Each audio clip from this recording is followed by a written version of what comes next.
Isabella Thorne thought the stack of papers in her hand was the sum of her husband's pathetic, useless hobby. She didn't know those papers contained the patent for a revolutionary material science breakthrough. She didn't know that less than 3 hours earlier, her quiet, unassuming husband, Julian, had been offered $69 billion for it. And so, fueled by a towering rage born of social embarrassment, she fed the documents, page by agonizing page, into the hungry mouth of the office shredder. The machine whined, a high, thin sound of destruction that, to her ears, sounded like victory. Each strip of paper that fell into the bin below was a confirmation of her power, a punishment for his mediocrity, a final, definitive statement on the worth of his dreams. What she didn't know was that with every page she destroyed, she was shredding her own future, her own security, and the very foundation of the arrogant world she had built around herself. Within an hour, her life would be irrevocably fractured, not by the man she thought she was breaking, but by the truth she had refused to see. It's a story that makes you wonder, doesn't it? Have you ever felt completely underestimated? Let us know in the comments where you're watching from. We love to see how far these stories travel. Now, if you enjoy seeing arrogance meet its match, make sure to like this video and subscribe for more stories of quiet strength and deserved vindication. Let's get back to that moment, to the quiet hum of the shredder and the storm that was about to break. The storm had been gathering all day, its origins in something as trivial as a missed charity gala. It was the annual Thorne Foundation benefit, the glittering centerpiece of her mother's social calendar, and by extension, the battlefield where Isabella annually proved her worth. Julian was supposed to be there, a handsome, silent accessory on her arm. His presence was not for his sparkling conversation, he had none, in her opinion, but for the simple, visual statement of a complete and successful marriage. He hadn't shown up. He hadn't even called. Her fury began as a slow simmer, fueled by the pitying looks of her friends and the tight, disapproving line of her mother's mouth. By the time she returned to their cold, modernist house, the simmer had become a rolling boil. The house itself was a monument to her family's taste, not theirs. It was all glass and steel and sharp angles, a home designed to be looked at, not lived in. Julian had once tried to add a comfortable armchair to the living room, a soft, worn leather piece from his university days. Her father, Marcus Thorne, had seen it during a visit and laughed. Not a kind laugh, but a short, barking sound of disbelief. "What is this, a public library?" he'd asked, and the next day the chair was gone, replaced by a sculpture that looked like a stack of metallic daggers. Julian never tried to add a personal touch again. He retreated instead into his small home office, a room she rarely entered. It was his sanctuary of failure, she called it, the place he went to tinker with his projects. Tonight, that was where she found him. He was sitting not at his desk, but in the single chair facing the large window, looking out at the city lights. He seemed unnaturally calm, a placidity that felt like an insult. He was wearing the same simple gray sweater and dark trousers he wore most days, his uniform of gentle obscurity. He didn't turn as she entered. He seemed to feel her presence, the sheer heat of her rage radiating into the room. "Where were you?" she asked. Her voice was low, dangerously controlled. Julian turned his head slowly. His face, usually a mask of quiet politeness, held a strange, unreadable expression. There was a depth in his eyes she had never seen before, a stillness that was unsettling. "I had a meeting, Isabella." "A meeting?" she laughed, and the sound was sharp and brittle, like breaking glass. "A meeting? Julian, this was the benefit. My father was honored tonight. Every single person who matters in this city was there. And his own son-in-law, my husband, couldn't be bothered to show up. What kind of meeting is more important than that?" He looked at her, and for a moment she thought he would finally fight back, that some spark of anger would show itself. But it didn't. "It was an important meeting," he said, his voice even. I tried to call. Oh, I'm sure you did, she sneered, walking towards his desk. It was tidy, as always, except for one neat stack of documents perfectly squared. It was at least 100 pages thick, bound by a simple clip. Let me guess, you were so busy with your little experiments, your grand, world-changing ideas that have amounted to absolutely nothing in the 10 years I've known you. His gaze followed her to the desk. Isabella, don't. There was a new tone in his voice now. Not anger, but a quiet warning. It was the voice one might use with a child reaching for a hot stove. This infuriated her more than anything. The condescension from him, her, Isabella Thorne, being spoken down to by Julian Vance, the charity case architect her father had given a make-work job to, the man who lived in her house, drove her car, and existed on the periphery of her glittering life. Don't what, Julian? She challenged, her hand hovering over the stack of papers. Don't touch the master plan? The blueprints for your imaginary empire? Do you have any idea how embarrassing it is? When people ask what my husband does, oh, Julian, he thinks. That's what I have to say. Because you produce nothing. You achieve nothing. You are nothing but a ghost in my life. A man who hides in his office, drawing nonsense. She snatched the papers from the desk. The weight of them surprised her. They were dense, filled with complex diagrams, chemical formulas, and dense blocks of text. It was meaningless to her, just more evidence of the time he wasted. Time he could have spent networking, climbing, becoming someone she could be proud of. This, she said, shaking the stack at him, is the problem. This is your failure in paper form. You hide in here with this, instead of being out there, in the real world, supporting me, supporting my family. That is more important than you can possibly imagine, Julian said, and he finally stood up. He wasn't imposing. He was of average height, slender, with the quiet posture of a scholar. But the look in his eyes held a gravity that made her pause, if only for a second. Put them down. The pause was her undoing. In that brief moment of hesitation, her pride surged back, hotter and more powerful than before. He was trying to command her. Him. The man who apologized when a waiter got his order wrong. The man who had never once raised his voice to her, no matter the provocation. I don't think I will, she said, a cruel smile twisting her lips. She turned and walked out of his office, the papers held tightly in her hand. She knew where she was going. The small alcove off the main study held the heavy-duty shredder her father had insisted they install for his own business papers when he worked from their home. It was a symbol of Thorne corporate power, of secrets kept and deals destroyed. It felt fitting. This was the culmination of a decade of slights, a slow-building contempt that had long ago curdled the love she might have once felt. It had crystallized into a hard, sharp diamond of resentment in her heart.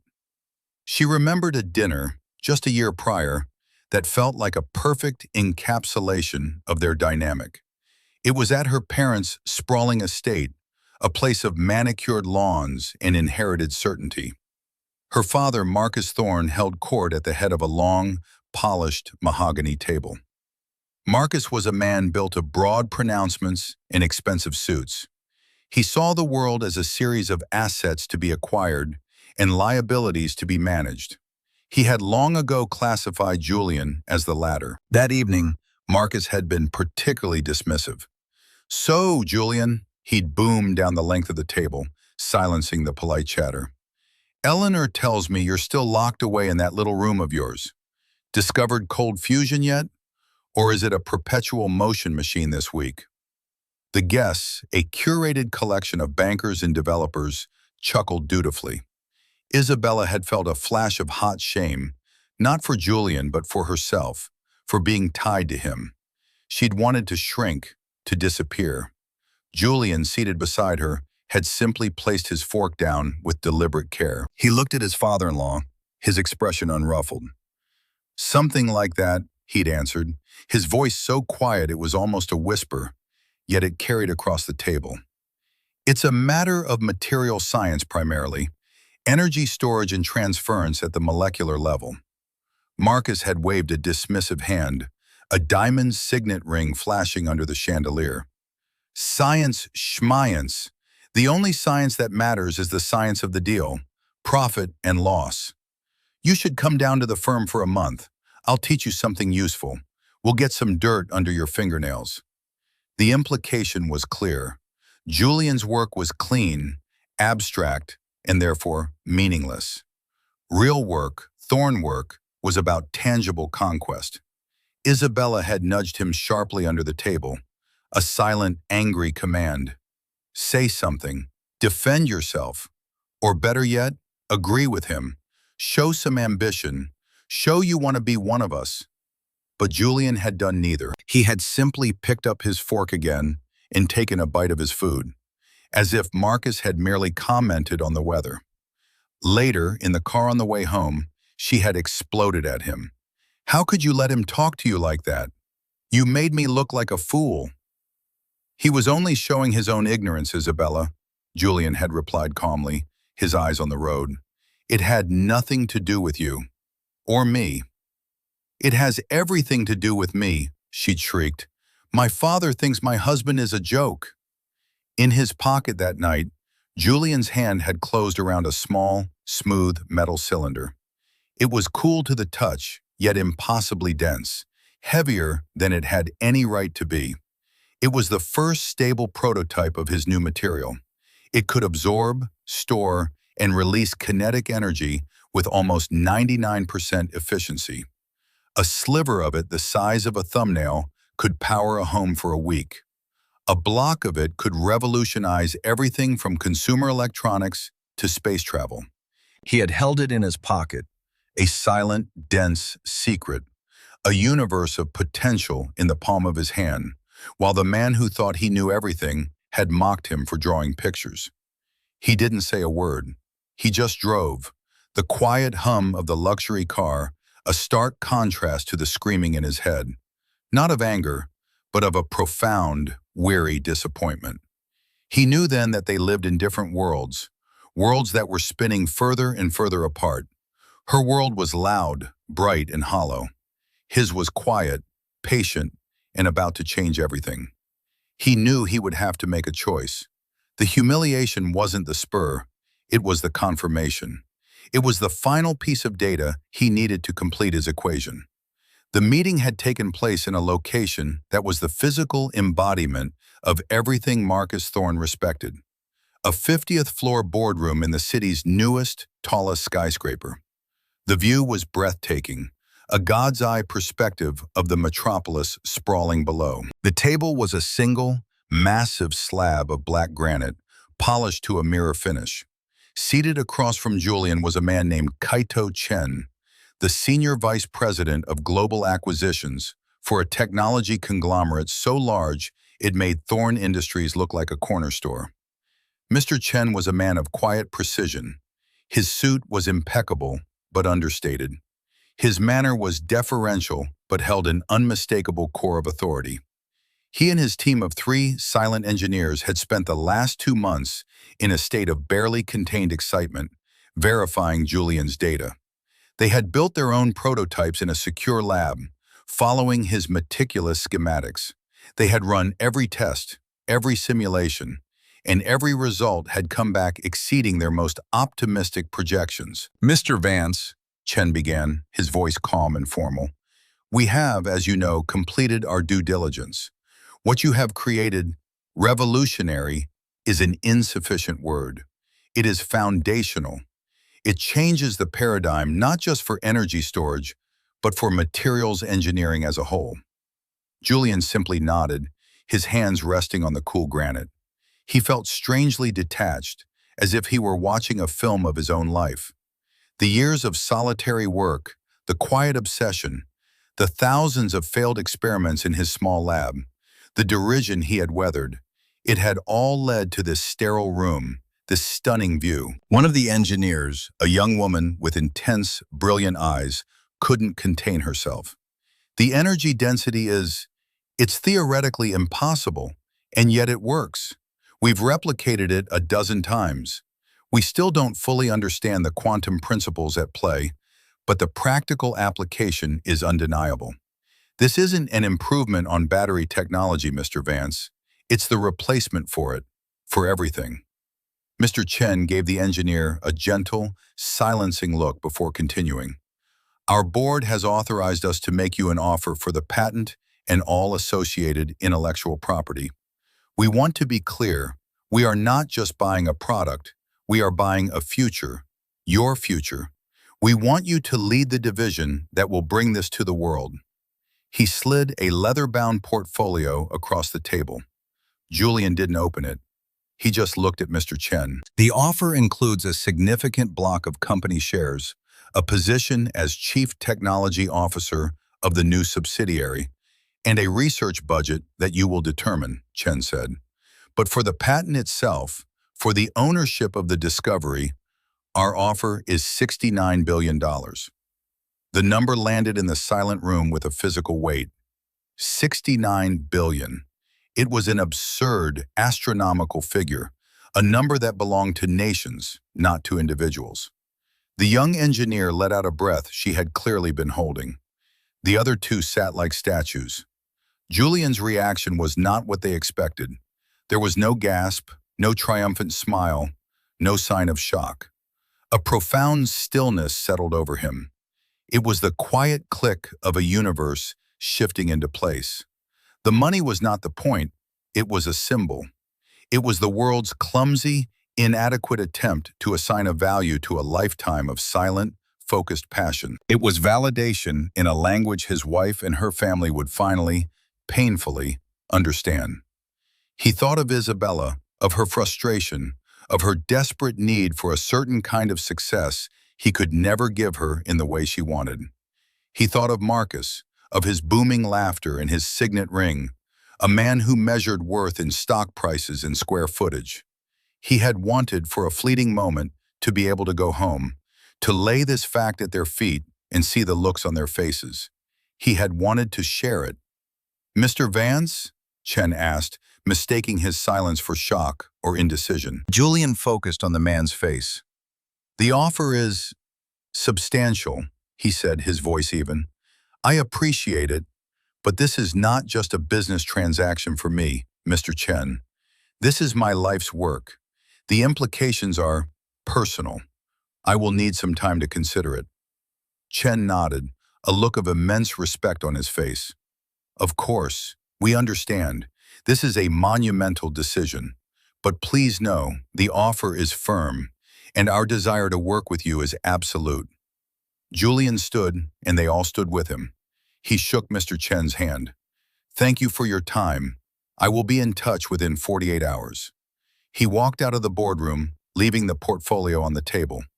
He didn't need to look at it. The number was seared into his mind.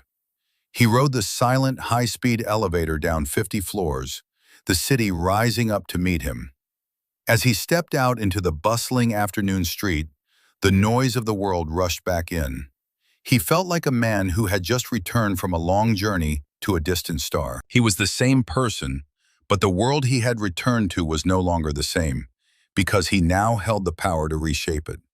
And his first thought was of home. He needed to go home and talk to his wife. He still believed, even then, that there was something left to salvage. He was wrong. He drove home not in the sleek, company-leased sedan Isabella preferred, but in his own aging, anonymous car. He needed the familiarity of it, the worn steering wheel under his hands. The weight of the $69 billion offer was a physical presence in the passenger seat beside him. It was a silent, gargantuan entity. He wasn't thinking about the things he could buy. He was thinking about the freedom it represented. The freedom to work without constraint, to build, to create, and the freedom from the quiet, crushing weight of disapproval that had defined his marriage for so long. He rehearsed the conversation in his head. He wouldn't lead with the number. That felt crass, like a negation of all the years of work that had come before it. He would start by explaining the breakthrough. He would try to make her see the beauty of it, the elegance of the science. He would show her the diagrams, explain how the atomic lattice structure he designed could hold and release energy in a way no one had ever thought possible.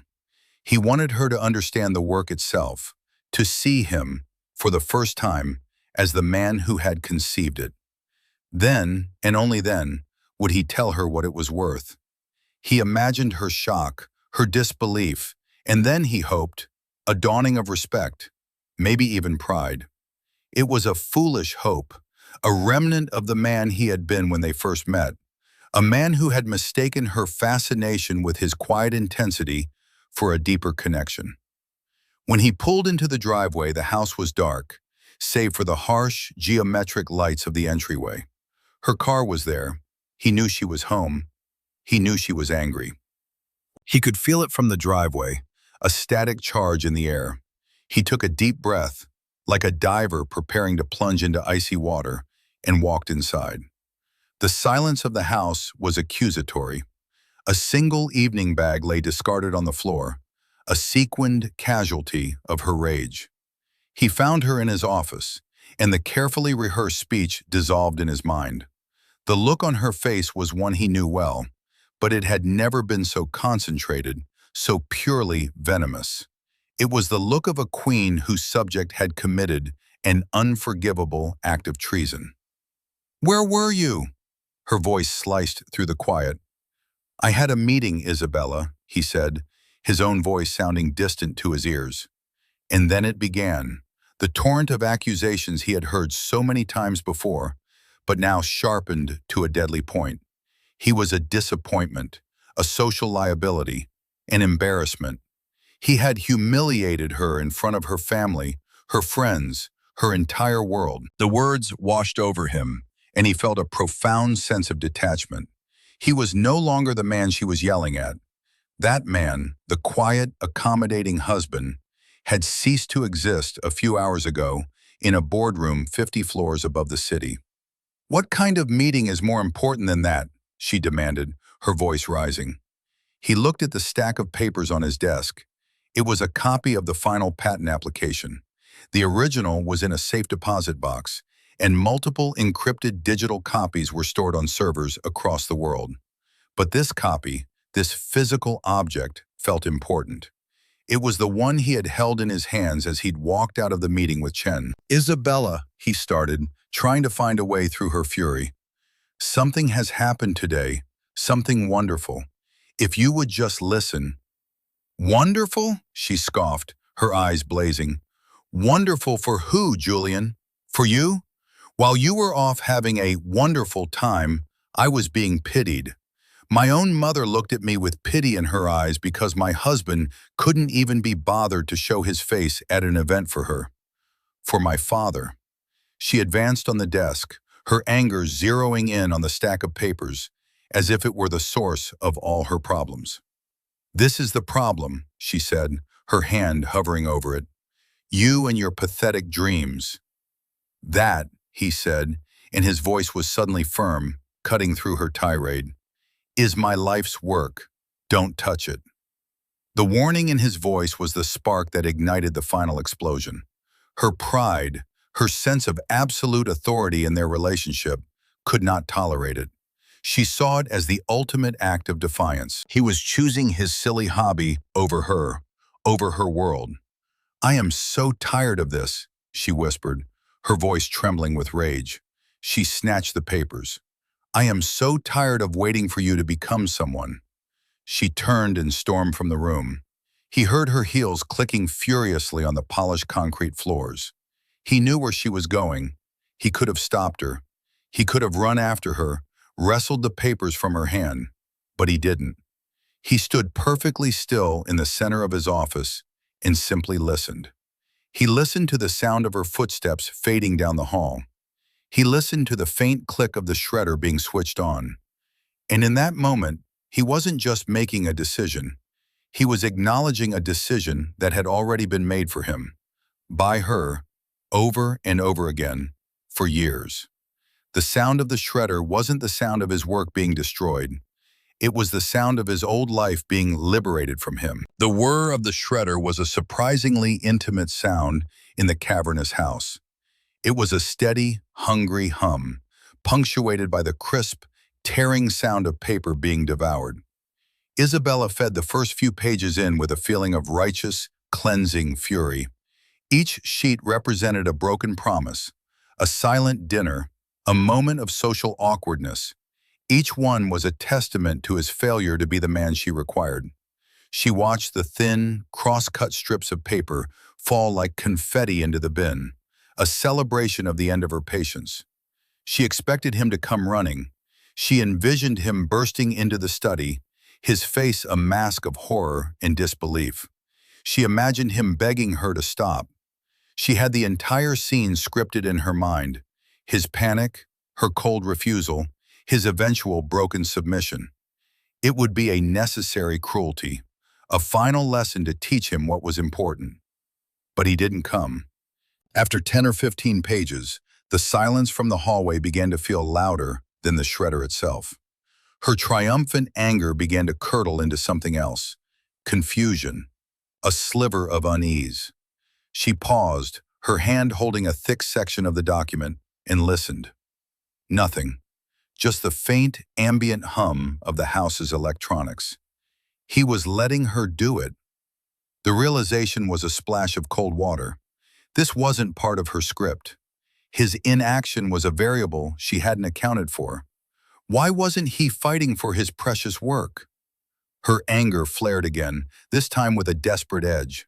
She began feeding the pages in faster, more aggressively, as if the sheer volume of destruction could force him to react, to prove that he cared, to validate her power over him.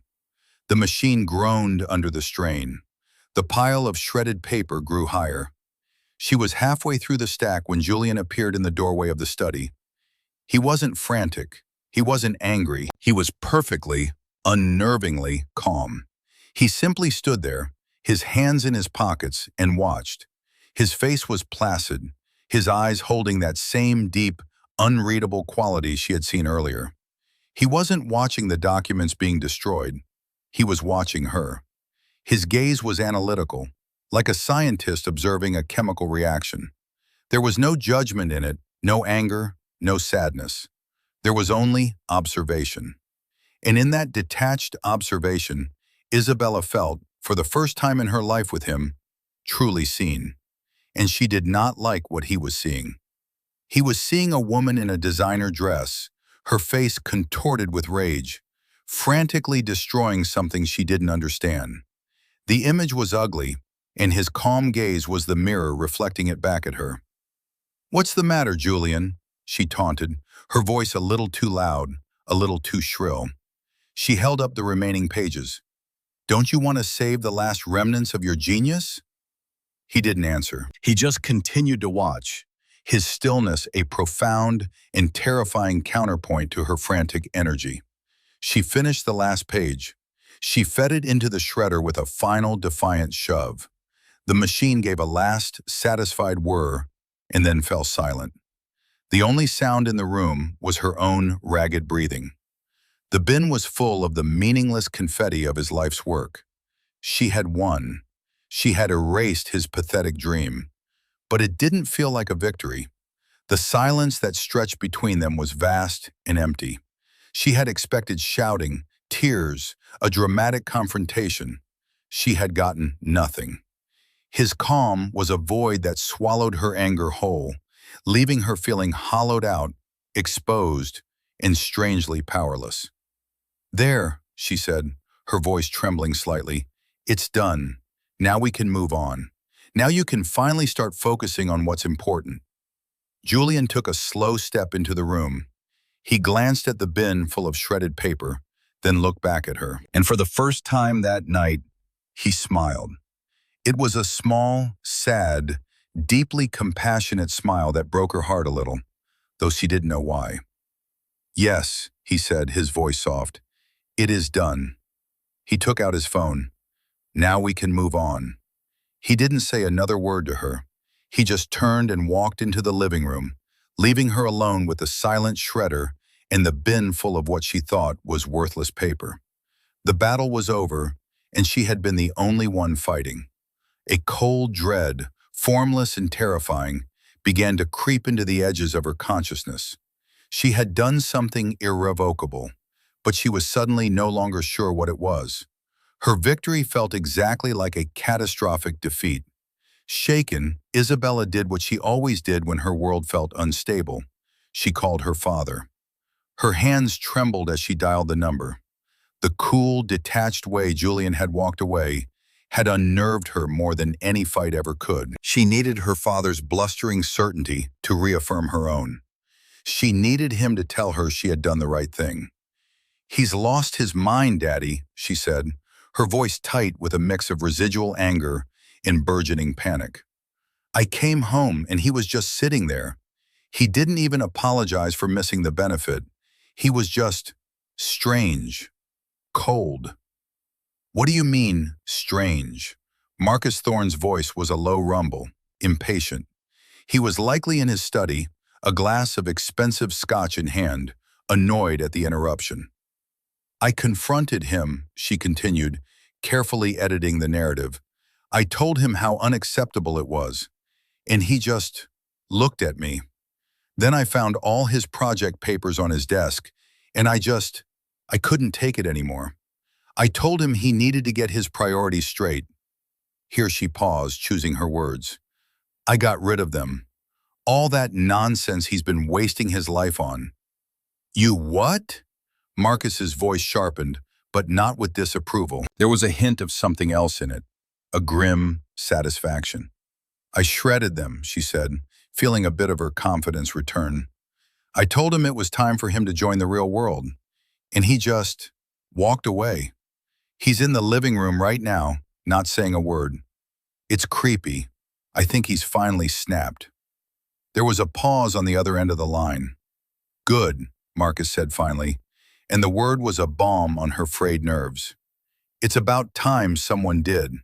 The man has been living in a fantasy land for a decade. He needed a shock to the system. I'm on my way. We'll sort this out once and for all." The call ended, and Isabella felt a wave of relief. Her father understood. He would come and fix it.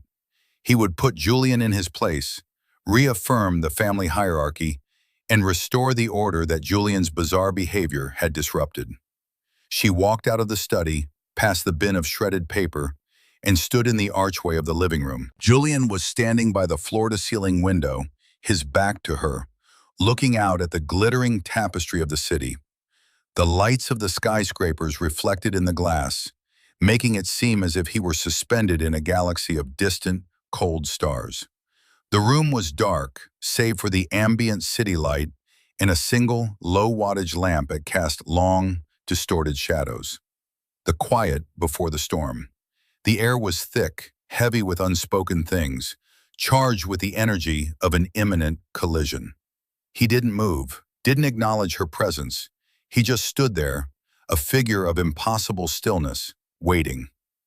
20 minutes later, the sound of a powerful engine roared into the driveway, followed by the heavy slam of a car door. Marcus Thorne did not enter a room. He conquered it. He strode in, his large frame filling the doorway, his expensive overcoat still on his shoulders. He was the very picture of authority and wealth, from his perfectly coiffed silver hair to his handmade Italian shoes. "All right, what's all this, then?" he began, his voice booming in the quiet space. He didn't look at Isabella, but went straight for Julian, who had finally turned from the window. "Isabella tells me you've been acting up, causing a scene, and after you couldn't even be bothered to show your face at my tribute tonight, you have a lot of nerve, son." Julian looked at his father-in-law. The placid, observational mask was gone. In its place was a look of profound, weary clarity. He looked like a man who had finally reached the end of a very long, very tedious book. "Hello, Marcus," Julian said. His voice was not loud, but it resonated with a new kind of authority, an authority that had nothing to do with money or position, but with simple, unshakable truth. "Thank you for coming. It's good that you're both here." Marcus scoffed. taking off his coat and throwing it over one of the uncomfortable, artistic chairs. Don't take that tone with me. I'm not one of your imaginary colleagues in your fantasy lab. I'm the man who signs the checks that keep this whole charade going. You live in my daughter's house. You enjoy the life my money provides, and you will show me and her some respect. He took a step closer to Julian, trying to use his physical size to intimidate. It had always worked before. Julian had always shrunk, deferred, apologized, but not tonight. Julian didn't take a step back. He met Marcus's glare without flinching. "You're right," Julian said, and the agreement surprised Marcus, throwing him off balance for a second. "We should talk about respect, and we should talk about the life you provide." He gestured to the sofa. "Please, sit down, both of you." It wasn't a request. It was a quiet instruction, delivered with such calm finality that, to her own astonishment, Isabella found herself moving towards the sofa. Marcus hesitated, his face flushing with anger at the audacity of the command. But something in Julian's eyes, a strength he had never seen, a complete absence of fear, made him follow suit. They sat, perched awkwardly on the edge of the designer furniture, and looked up at Julian, who remained standing. The power dynamic in the room had just subtly, seismically shifted. Julian remained standing, a focal point in the large, sterile room. He was no longer the quiet peripheral figure. He was the center. He looked from Isabella's confused, anxious face to Marcus's mask of simmering indignation. The years of quiet observation, of absorbing insults and bearing indignities, had coalesced into this single, crystalline moment of clarity. "For 10 years, he began, his voice a calm, level instrument of precision, I have been a guest in this family, and I have always been treated as such, not as a son, not as a husband, but as a temporary visitor whose presence was, for the most part, tolerated." "Oh, here we go," Marcus muttered, rolling his eyes. "The violin comes out." Julian's gaze locked onto his father-in-law. "Last year at your birthday dinner, you stood up and gave a toast. You thanked your business partners, your friends, your wife. You thanked Isabella for organizing the party. You even thanked the catering staff by name. And you looked right past me, sitting next to your daughter, as if I were a piece of furniture. Do you remember that?" Marcus shifted uncomfortably. "It was a busy night. I had a lot on my mind." 3 months ago," Julian continued, his voice unwavering, "we were at the club. One of your friends, Mr. Harrison, asked me what I did for a living. Before I could answer, you clapped me on the back and said, 'Julian is our resident philosopher. He thinks deep thoughts so the rest of us don't have to.' Then you all laughed. And you, Isabella, you laughed with them." Isabella flinched as if struck. "I was just trying to smooth things over." "You were embarrassed," Julian stated, not as an accusation, but as a fact. "You have always been embarrassed, because my work wasn't something you could quantify in a press release or on a balance sheet. It didn't come with a title you could boast about at galas." He paced slowly in front of them, his movements deliberate. "And tonight you were so consumed with the optics of my absence, with the perceived social slight, that you never once stopped to ask if I was okay, or where I was, or why a meeting might have been so important that I would miss your father's big night." He stopped and looked at Isabella, his eyes filled not with anger, but with a deep, aching sadness. "You went into my office, a place you have not willingly entered in 5 years, and you took my work, the culmination of 17 years of my life, and you fed it into a machine." He gestured vaguely in the direction of the study. "You destroyed it with such rage, Isabella, such contempt. You thought you were shredding my silly, worthless hobby." Marcus snorted. "And from what I hear, that's exactly what she did." It was a drastic measure, but the boy needs to wake up and face reality. Julian turned his full attention to Marcus. The sadness in his eyes was replaced by a hard, clear light. "The reality, Marcus, is that you are a man who can only recognize value when it has a price tag attached. You see a painting, you don't see the art, you see the auction estimate. You see a person, you don't see their character, you see their net worth and their connections. That's how the world works, Marcus boomed. That's how your world works, Julian corrected him softly. But your world is much, much smaller than you think it is. He took a deep breath. The preamble was over. Those papers Isabella so diligently destroyed, they were the final application documents for a patent. A patent for a new material I have spent most of my adult life developing. He reached into his pocket and took out the small, dense metal cylinder he had held during that humiliating dinner a year ago. He tossed it gently in the air and caught it. The movement was casual, but the object seemed to have its own gravity. This is a prototype. It's a stable, room-temperature material capable of storing and discharging kinetic and thermal energy at 98.6% efficiency. It's 1,000 times more effective than the best lithium-ion battery. It renders fossil fuels, as a power source for most transport and domestic use, obsolete overnight. He let the words hang in the air. Marcus and Isabella stared at the small cylinder in his hand, their expressions blank with incomprehension. The scientific explanation meant nothing to them. It was just more of Julian's abstract nonsense. Marcus let out a short, disbelieving laugh. Obsolete? Son, you've really lost it. Do you know how many brilliant scientists at MIT and Stanford are working on that problem? And you think you, in your little spare room, have solved it? Julian smiled that same sad, infuriating smile again. Yes, I do. He pulled out his phone again, tapped the screen, and put it on speakerphone. A voice, calm and professional, answered on the first ring. Julian, I was hoping you'd call. Mr. Chen, Julian said, I apologize for the late hour. I have two people here with me who are having some trouble grasping a concept. Would you mind helping me explain it to them? He glanced at Isabella and Marcus. My wife, Isabella, and her father, Marcus Thorne.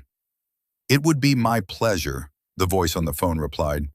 Mr. Thorne, Mrs. Vance. My name is Kaito Chen. I am the Senior Vice President of Global Acquisitions for the Titan Corporation.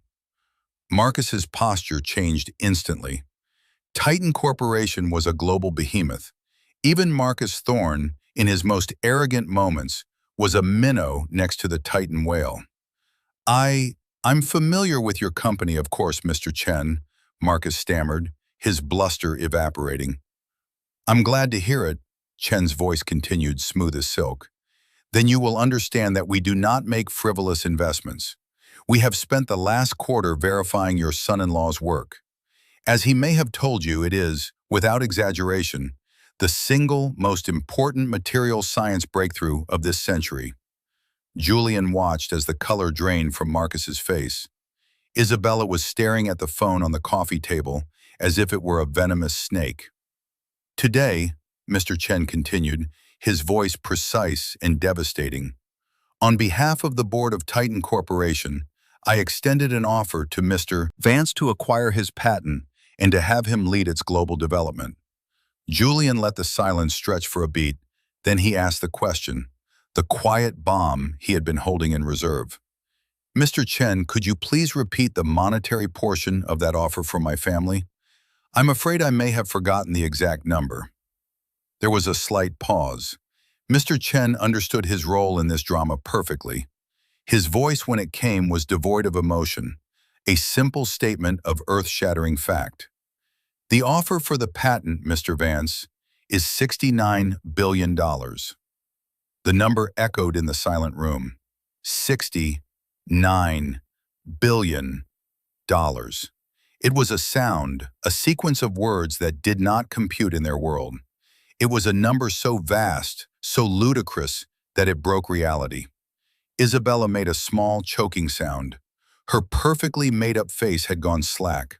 Her eyes wide with a horror so profound it was almost comical. Her gaze flickered from the phone to Julian, to the bin full of shredded paper in the other room, and back to Julian. The connections were being made in her mind, a series of horrifying clicks as the tumblers of her entire worldview fell into place, revealing a terrifying new picture. Marcus Thorne looked as if he had been physically struck. His mouth opened and closed silently, like a fish gasping for air. The master of the deal, the man who lived and breathed numbers, was poleaxed by one. He stared at Julian, at this quiet, philosophical man he had dismissed as a dreamer, as a failure, as a non-entity, and he was seeing him for the first time, not as his daughter's useless husband, but as a figure of unimaginable wealth and power, a man who could buy and sell him 1,000 times over without noticing. 69? Marcus finally whispered, the words catching in his throat. Billion? That's correct, Mr. Thorne, came Kaido Chen's voice from the phone, with a B plus a considerable equity stake in a board position. We consider it a bargain, frankly. Julian ended the call and slipped the phone back into his pocket. The silence that descended was heavier, more absolute than any that had come before. It was the silence of a world that had been completely and irrevocably upended. The first to break was Isabella. The horror on her face dissolved into a desperate, frantic scramble for recovery. Julian, I didn't know, she stammered, rising from the sofa and taking a step towards him. Her movements were jerky, uncoordinated. You should have told me. Why didn't you tell me? Julian looked at her, and the sadness was back in his eyes, but now it was layered with a final, resolute disappointment. Tell you what, Isabella, the number? Would the number have made the work itself more valuable to you? Would it have made me more valuable? Yes. No, I mean... She was floundering, drowning in the implications of what she had done. Of course not. I mean, I always believed in you. I got frustrated. I was trying to motivate you. I did it for us. The words were hollow, a pathetic attempt to rewrite the history of the last hour, the last decade. He heard the lie, and she knew he heard it. He turned his gaze to Marcus, who was now also on his feet.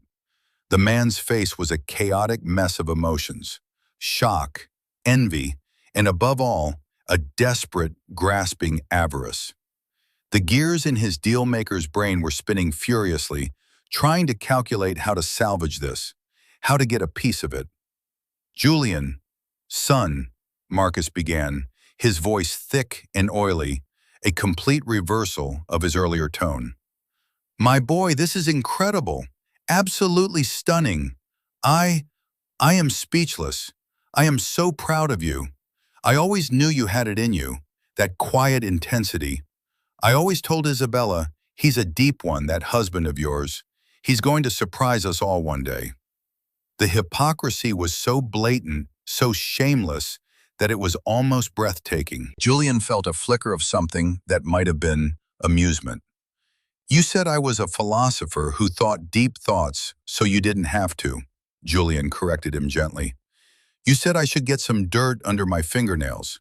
You said my work was a fantasy. Marcus waved a dismissive hand, as if swatting away his own words.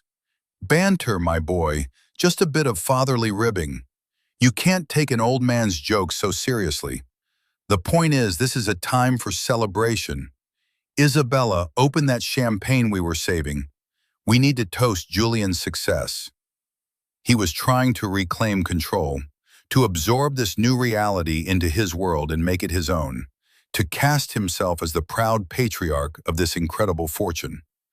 But Julian was no longer a part of that world. He held up a hand and the quiet gesture stopped Marcus in his tracks.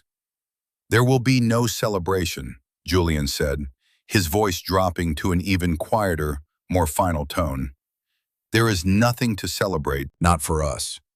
He looked at Isabella, her face now streaked with tears. They were not tears of remorse, he knew. They were tears of self-pity, of catastrophic personal loss. You asked why I didn't tell you, he said to her. I didn't tell you because I knew, deep down, that the only part you would hear was the number. I came home tonight wanting to tell you about the science, about the discovery, about the thing I created. I wanted you to see me, but you were so blinded by your own anger, by your own shallow priorities, that you couldn't see anything. You looked at me and you saw a social disappointment. He then turned to Marcus. And you looked at me and saw a liability on your family's balance sheet. Neither of you ever saw me, the person. He paused, letting the truth of his words settle in the silent room. A few moments ago, you both apologized. You said you were sorry, but you are not sorry for how you treated me. You are sorry that you treated a man who is now worth $69 billion that way. Your apology is not for the injury, it is for the miscalculation. And that is an apology I cannot and will not accept. He delivered the lines without malice. It was a simple, devastating diagnosis of their character. He was holding up the moral mirror, and they were finally forced to look at their own reflections. What they saw horrified them, not because it was ugly, but because it was true. The finality in Julian's voice was absolute. It was the sound of a door being quietly, but firmly, locked forever. Isabella seemed to shrink, collapsing back onto the sofa as if her bones could no longer support her. The tears of self-pity now flowed freely. Her entire life, her status, her future, it had all been tied to this man she had just so thoroughly and contemptuously broken. Or so she thought. She was just now realizing he was not broken at all. She was. Marcus, however, was a fighter. He couldn't accept defeat. He saw a $69 billion asset walking away, and his every instinct screamed to stop it. "Now let's not be hasty, Julian," he said, his voice attempting a soothing, reasonable tone. "Every marriage has its ups and downs. Isabella, she was wrong. She acted impulsively. She's emotional. You know how women are." He shot a dismissive glance at his weeping daughter. "But she loves you. And this changes everything, of course, but it can change it for the better. For all of us, a family enterprise." Julian almost laughed. "A family enterprise? Marcus, you just endorsed her decision to shred my life's work. You called it a necessary shock to the system. The only enterprise you're interested in is your own." He took a step back, creating more distance between them, a physical manifestation of the emotional chasm that had opened up. "I will be moving out tonight," he announced calmly. "My lawyer will be in contact with you, Isabella, in the morning to begin divorce proceedings." "No," Isabella wailed, the word torn from her. "No, Julian, you can't. I love you. I'm sorry. Please don't do this." She tried to stand to go to him, but her legs wouldn't cooperate. "The time for sorry was yesterday, Isabella," he said, his voice gentle but inflexible. "Or a year ago, or 5 years ago. The love you're feeling right now is for a number, and I am not a number. I am a person, the person you just spent the last hour showing exactly how much you despise." He then turned his attention back to Marcus, who was watching the proceedings with a look of pure, unadulterated panic. The dream of a family enterprise was evaporating before his eyes. "And Marcus," Julian said, his tone shifting from personal to professional, "about those shredded documents." Marcus's head snapped up. A wild, desperate hope flickered in his eyes. "Yes, the papers. Can they be recovered?" He was likely imagining teams of forensic experts painstakingly reassembling the strips. Julian gave a small, almost imperceptible shake of his head. "It doesn't matter. What Isabella destroyed was a copy, one of many. The original patent, notarized and filed months ago, is in a bank vault. The digital data is stored on half a dozen encrypted servers around the globe. Her tantrum was, from a practical standpoint, meaningless. But from a symbolic one, it was everything." The hope in Marcus's eyes died, replaced by a sullen dread. "However," Julian continued, and his voice became crisp and businesslike, "since you are a man who appreciates the science of the deal, I have a small business matter to discuss with you. This got Marcus's attention. Business he understood. Yes? My new role at Titan Corporation will give me access to a considerable discretionary investment fund. My first planned acquisition, which I discussed with Mr. Chen this afternoon, is a medium-sized manufacturing firm based in Ohio, a company called Aero Component Solutions. He watched Marcus's face carefully. He saw the flicker of recognition, followed by a dawning, sickening wave of comprehension. They're a good company, Julian said conversationally. Solid fundamentals, but their real value is in their proprietary extrusion technology. They are, if I'm not mistaken, the sole supplier for the central turbine housing for Thorn Aviation's entire line of private jets. A crucial component, I believe. Without it, your production line would shut down in a week. Marcus stared at him, aghast. You can't. It's just a sound business decision, Marcus, Julian said, echoing the man's own ruthless philosophy back at him. A strategic acquisition to vertically integrate our supply chain for future aerospace applications of the new material. Nothing personal. It's just profit and loss. Getting some dirt under my fingernails. He used Marcus's own words like surgical instruments, each one making a precise, devastating incision. The poetic justice of the situation was exquisite, but Julian's face showed no trace of gloating. He delivered the information with the flat affect of a newsreader announcing the weather. The full weight of the catastrophe finally crashed down on Marcus Thorne.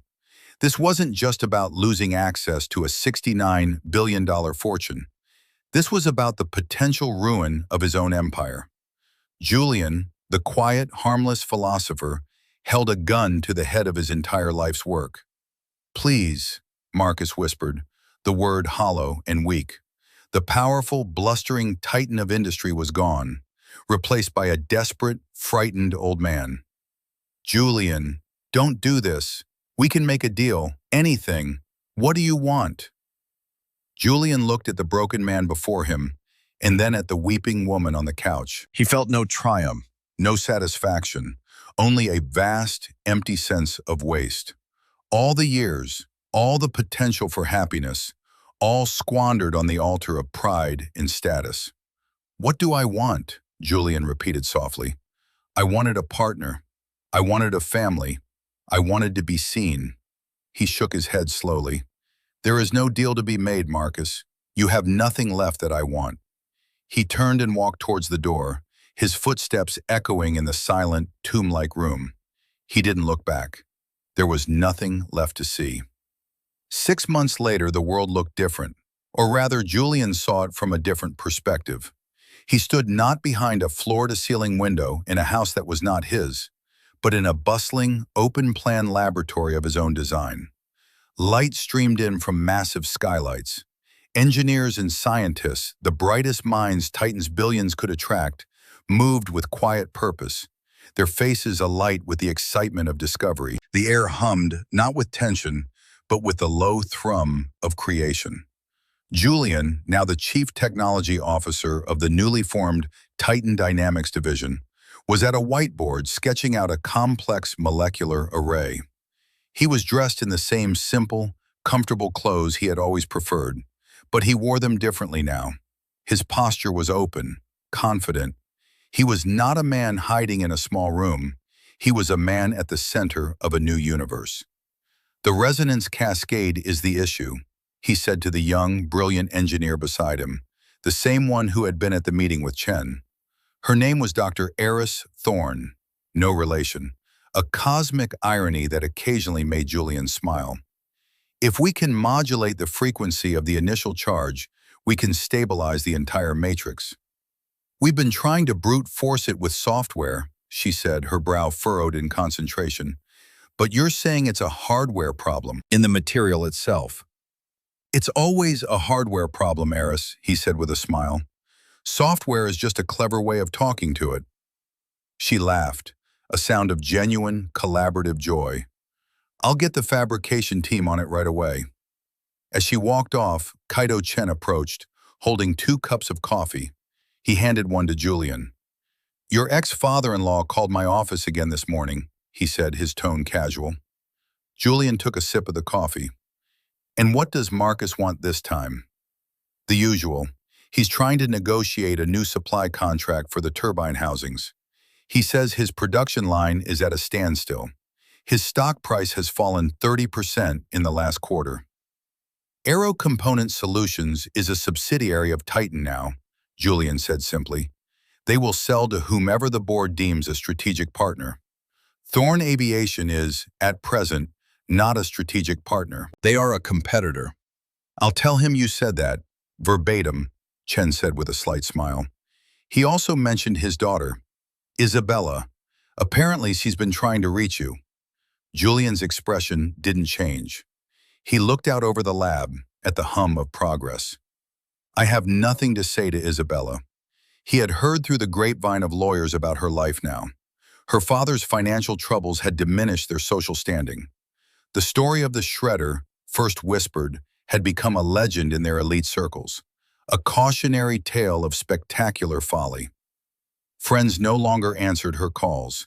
The invitations to galas had dried up. She was a pariah, haunted by the ghost of a $69 billion mistake. She had tried apologies, angry tirades, tearful letters sent through intermediaries. All had gone unanswered. Julian felt no pleasure in her downfall.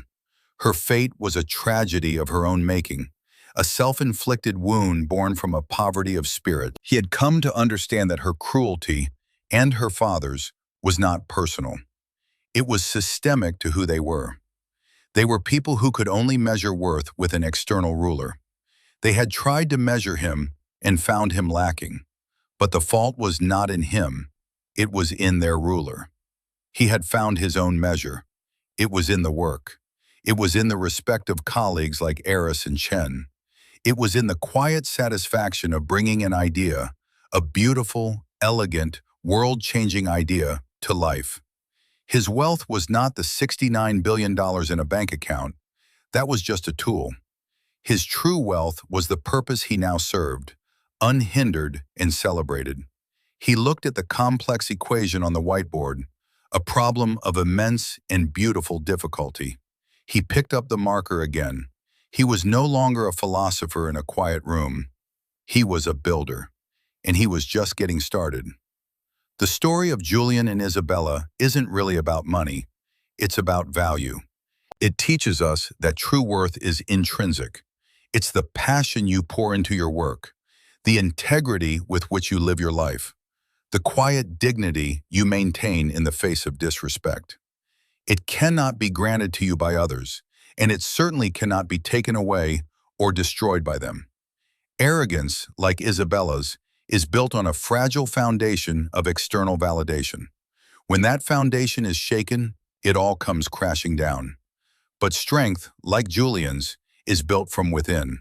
It is patient, it is resilient, and in the end, it is unbreakable. What do you think? Was Julian right to cut them out of his life completely, or should he have shown some mercy? We'd love to read your thoughts in the comments below. And if you found this story of vindication satisfying, please give it a like and subscribe to the channel for more content just like this. Thank you for watching, and remember, know your own worth, even when no one else does.